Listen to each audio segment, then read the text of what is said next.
So 2 years ago, I had this guy on, Christopher Bedford, and he was writing for the Federalist at the time, and he said he had written a piece. I think it was 2 years after the lockdowns. The West troubles aren't ending; they're just beginning. And I thought he had some real foresight, boy, was he right about that.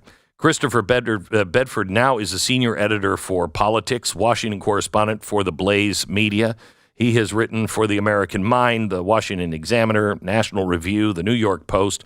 He was the editor-in-chief for the Daily Caller News Foundation, and we're thrilled to have him at theblaze.com. So help me out on this, Chris, because for the life of me, I cannot get my head around Speaker Johnson being a secret spy. Do you buy this? Well, not completely, no. And first of all, it's great to be on the pirate ship, especially in these stormy waters. I think it's a great crew to be sailing with. But, thank you.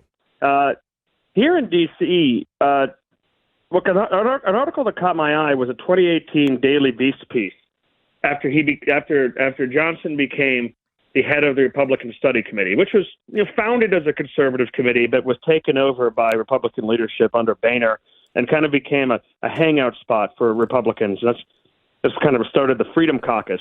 Now, you saw Johnson had been hanging out with the Freedom Caucus. He'd been going to their meetings. He'd not been paying dues, which is a big faux pas. It's hard to collect those dues, but they go to paying the few shared staff the Freedom Caucus has. He'd not been participating, but he'd been going to those meetings. So when he became the new chairman of the Republican Study Committee, a lot of his colleagues, Republican, more liberal colleagues, said, well, this guy's just a double agent. He just sneaked on here. He's pretending to not be part of the Freedom Caucus, the conservative group, but really this is just a conservative takeover. And I looked at that, and I looked at how since he'd become speaker, someone who I had a lot of hope for, you had a lot of hope for, yeah. I was excited to see, Me too. Wow, this is the first social conservative and Republican leadership in decades who actually cares about this stuff. We might have a fighting chance here. And it's been extremely disappointing. So I think there's some... that might be an understatement. Yeah. There's a way that he seems to negotiate, whether it's government funding, impeachment, FISA, now Ukraine. And step one is a major decision comes along his way. And then he goes back and forth. Step two, he's not sure what to do. He delays it as long as he possibly can. Then he tweaks what was originally offered. He pretends that it was a win, and he asks Democrats to bail him out. That seems to be what's going on here. So but when you look back at this Daily Beast piece, and you look back at the people who've known him and have known him to be a good man, which by all accounts he is in his personal life, you have to wonder what could be driving him. And it seems to be kind of a classic case of Washington, D.C. extreme ambition, an ability to deceive himself, which is not too uncommon. You think a lot of the folks here in Washington are real hypocrites or real bad men who claim to be doing the Lord's work when in fact they're just doing their own. But a surprising amount of them have really convinced themselves that they are on the good side, that they are on that really creepy quote, the right side of history, that they are the good guys who are going to come and save the day, and this is why the Lord put them there. And it really feeds into an incredible ego, an incredible amount of ambition, and also just the sad reality that a lot of these folks are pretty weak as leaders and people. They're capable, like many of us are, of standing at the back of the crowd and saying, I agree, this is bad, or being a backbencher who says, I'm not sending any more money to that bloodbath, or I'm going to vote to. I don't care what the defense industry puts on me. I'm not going to let women be drafted. It's easy to say that when you're not the leader. But when you're in the center and you take all those arrows and all those slings and all those scary skiff meetings from the intel community, and it's all on you, you have to answer for that. Well, that's when you find out who's really a leader and who's just ambitious. There's in your article for Blaze, you talked to a lot of his colleagues. And one of his senior staffers that worked with him in 2018 said, the speaker is someone who could forgive himself for lying because he thinks it's for a higher purpose. He has an exceptional capacity for self-justification. That's not good. That's something I found. No, it's not good. And it's something that I found repeated over and over again about Johnson.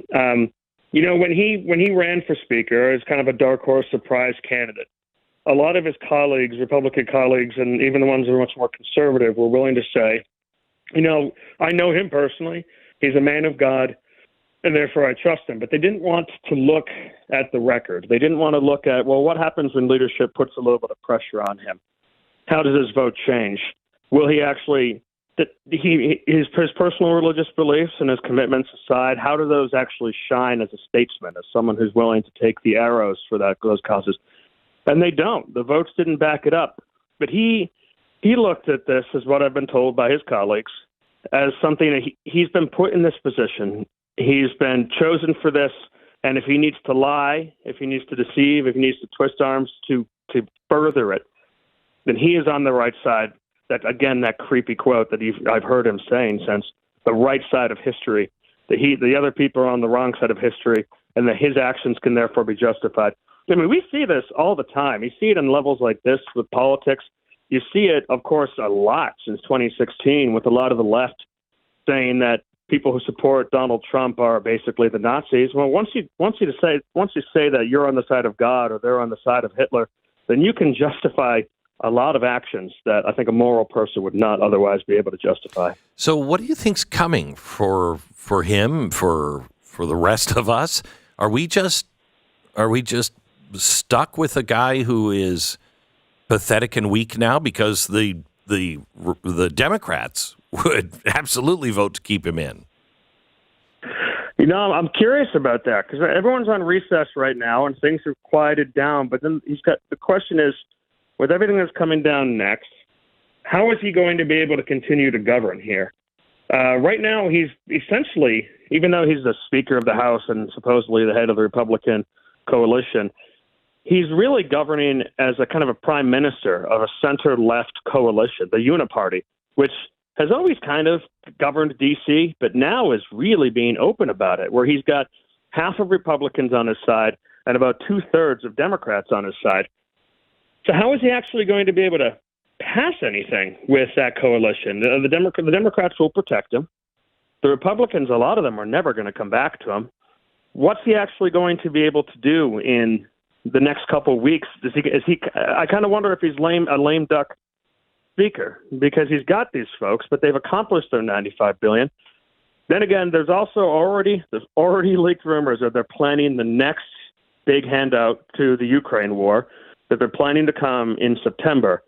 And I suspect that he'll still be speaker through September. But what's going to happen in November is either Republicans are going to lose their slim majority, in which case he won't be speaker, or they'll win it. And then he's going to have to look around and find out amongst those liberal Republicans who are his allies, who's actually going to put him up for speaker, and what are the alternatives. Right now, he's kind of running against no one. So he could maintain that, but it will be difficult. You being in Washington, hanging out or around these people all the time, watching them, listening to them, what do you think they think is coming in November? I think Republicans are cautiously optimistic for a Donald Trump victory. But of course, there are a huge amount of shenanigans that are already unfolding. There's worries about what's going to be the new COVID, what's going to be the new moral panic that causes it so that voting can't be done squarely and in full view of the public. The Republican National Committee has been trying to mix up its plan for whether it's going to do early voting, where its lawyers are going to be.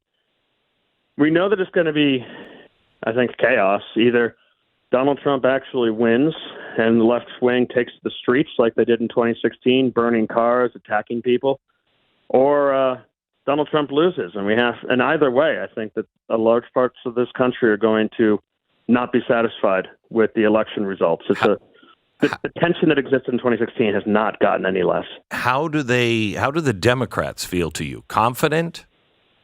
Worried?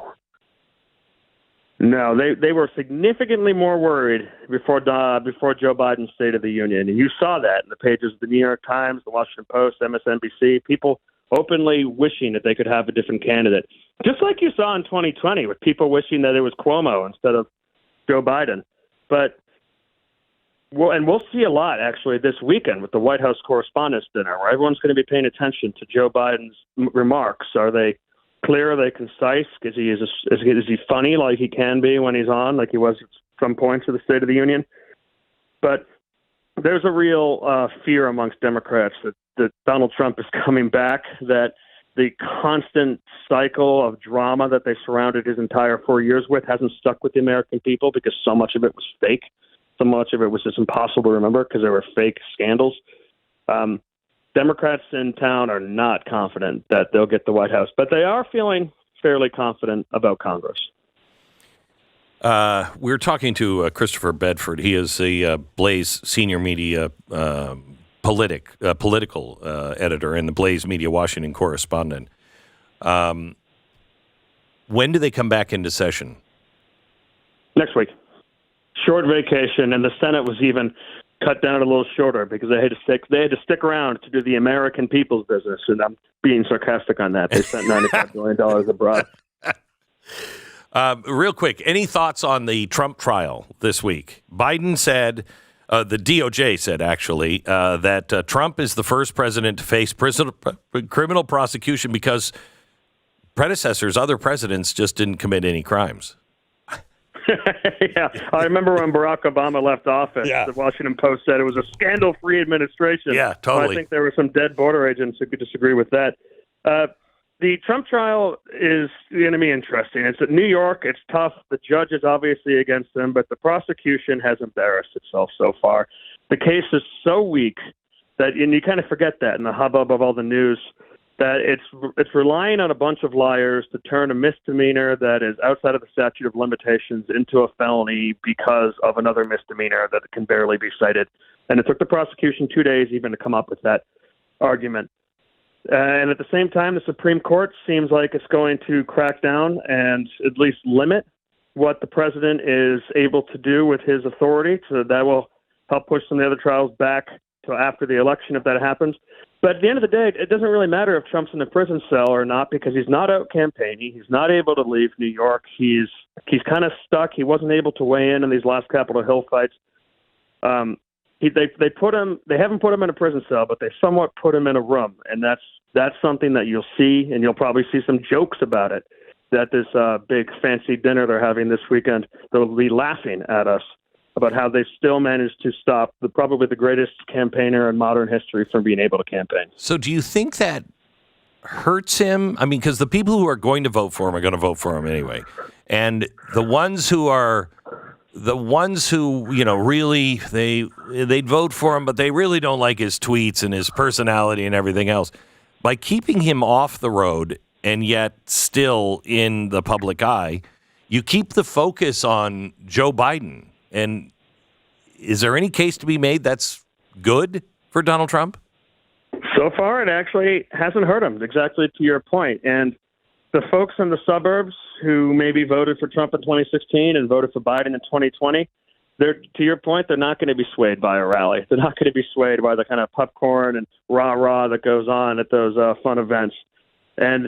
But they are being swayed a little bit by the incredible unfairness. The question is whether or not they're going to be able to actually get felony charges on him, because that's the kind of thing that does spook those easily frightened voters. Yeah. All right. Thank you so much. I really, really appreciate it, Chris. Thank you. It's great to be back. You bet.